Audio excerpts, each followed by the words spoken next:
অনির্দিষ্টকালের জন্য স্থগিত রাখা হলো ভারত বাংলাদেশের much awaited white ball series, যেখানে ভারত ট্যুর করতো বাংলাদেশে হোয়াইট বল সিরিজের জন্য।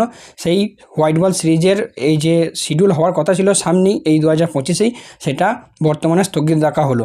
কিন্তু কেন এই স্থগিত রাখা হলো, তার আসল কারণ কি, আবার পরবর্তীকালে কবে হবে, এই সব কিছু নিয়ে এই ভিডিওতে আলোচনা করব। ভিডিওটা অবশ্যই তোমরা শেষ পর্যন্ত দেখবে। আর এরকমই cricket related news, update, analysis video সবার আগে পাওয়ার জন্য চ্যানেলটিকে সাবস্ক্রাইব করে নিও। তার সঙ্গে ডেসক্রিপশন বক্সে আমাদের টেলিগ্রাম চ্যানেলের লিঙ্ক আছে, সেখানেও জয়েন হয়ে যাও ডেলি ক্রিকেট রিলেটেড ছোটো বড়ো সমস্ত আপডেট পাওয়ার জন্য। সো চলো ভিডিওটা শুরু করা যাক। তো ইন্ডিয়া বাংলাদেশ ট্যুর করতো এই বছর আগস্ট মাসে, যেখানে 3টে ওডিআই ম্যাচ হতো এবং 3টি টি20 ম্যাচ হতো, অর্থাৎ হোয়াইট বলের একটা সিরিজ হতো। সেই সিরিজ হওয়ার কথা ছিল 2025 সালে আগস্ট মাসে। বাট বর্তমানে বেশ কিছু সমস্যা সমালোচনা চলছে, যেখানে ভারত যাবে কি যাবে না, তার কারণ অন্য কিছুই নয়। ভারত এবং বাংলাদেশের বর্তমান রাজনৈতিক সম্পর্ক খুব একটা ভালো নয়। পাকিস্তানের সঙ্গে তো ভালো নয় বটেই ভারতের। বর্তমানে ভারত ও বাংলাদেশ যে এপার বাংলা ওপার বাংলা, যে এক সময় মিলেমিশে থাকতো, মিলেমিশে কাজ করতো, সেই এপার বাংলা আর ওপার বাংলার মধ্যে সম্পর্ক বর্তমানে খুব একটা ভালো যাচ্ছে না। রাজনৈতিক দিকের জন্য বেশ কিছু সমস্যার সৃষ্টি হচ্ছে। তো সেই দেখেই একটা আলোচনা চলছিল বা প্রশ্ন উঠছিল, তাহলে কি ভারত বাংলাদেশ যাবে? যেমন পাকিস্তান যাচ্ছে না ভারত, সেরকম কি বাংলাদেশও যাবে না?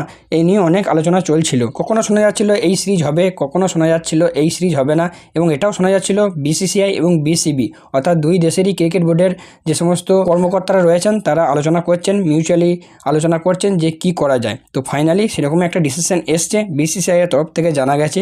যদিও এখনও পর্যন্ত অফিসিয়ালি কোনো আপডেট দেওয়া হয়নি, জাস্ট বিসিসিআই সোর্স থেকেই জানা গেছে যে এই সিরিজটা হবে, তবে বর্তমানে হবে না।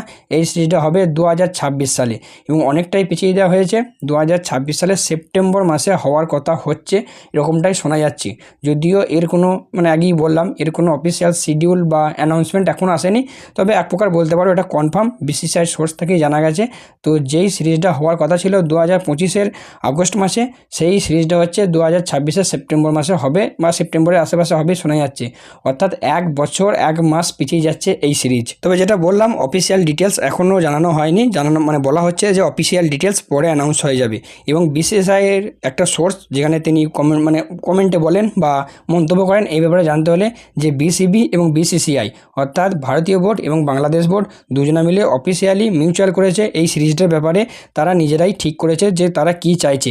যেখানে 3টি ওডিআই এবং টি20 3টি টি20 হওয়ার কথা ছিল আগস্ট মাসে, সেখান থেকে দুটো বোর্ড ঠিক করেছে যে সেটা পিছিয়ে নিয়ে 2026-এর সেপ্টেম্বর মাসে যাবে, বা সেপ্টেম্বর মাসে হওয়ানোর কথা হচ্ছে, যেটা আর কি একটু আগেই বললাম। তো বাংলাদেশ ট্যুর তো বর্তমানে হচ্ছে না। আবার এই ট্যুর দেখার জন্য ভারত বাংলাদেশ ট্যুর অনেক দিন হয়নি, অনেক দিন পর একটা দেখার সুযোগ ছিল। বাট সেটাকে আরও, সেই অপেক্ষাটা আরও দ্বিগুণ করতে হবে, অর্থাৎ আরও 1 বছর 1 মাস ওয়েট করতে হবে সেই ট্যুর দেখার জন্য। তো এটা আমি বলবো খুব একটা ঠিক হয়নি। আবার যদি রাজনৈতিক দিক থেকে দেখি বা সিকিউরিটির দিক থেকে দেখি, সেক্ষেত্রে বলতে গেলে আবার একদিক থেকে ঠিকই হয়েছে।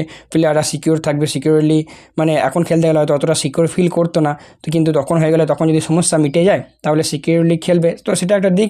কিন্তু যদি ক্রিকেটার হিসাবে বা একজন ক্রিকেটার প্রেমী হিসেবে তো বলতে যাই, আমি বলবো অবশ্যই এটা খারাপ লাগছে, কারণ অনেক দিন পর সিরিজ হওয়ার কথা ছিল। এবার 1 বছর পিছিয়ে যাওয়া টিমের দুই দেশেরই টিমে অনেক কিছু বদলাव হওয়া। কারণ এখন যদি হতো তাহলে যে সমস্ত প্লেয়াররা রয়েছে তারা খেলতো, যারা ফর্মে আছে তারা সুযোগ পেত। বাট 1 বছর পর হয়তো দেখা হলো পুরো টিমটাই চেঞ্জ হয়ে গেল। তাহলে তার সেই ক্ষেত্রে যে দুটো টিমের যে সমস্ত প্লেয়ারদের মধ্যে 1v1 ব্যাটেল দেখার ইচ্ছা ছিল, সেইগুলো হয়তো আমরা দেখতে পাবো না। সেই সময় হয়তো অন্য প্লেয়াররা আসবে। তো এইটা শুনে একটা খারাপও লাগছে। যাই হোক, এই ছিল আজকের আপডেট। তো তোমরা এই ব্যাপারটা নিয়ে তোমরা কি ভাবছো বা কী মন্তব্য অবশ্যই কমেন্ট করে জানিও। সো চলো দেখা হচ্ছে পরবর্তী ভিডিওতে। আর কোনো প্রশ্ন থাকলে অবশ্যই কমেন্টে জানিও, আমি সেই প্রশ্নের উত্তর দেওয়ার চেষ্টা করব। সো চলো, বাই।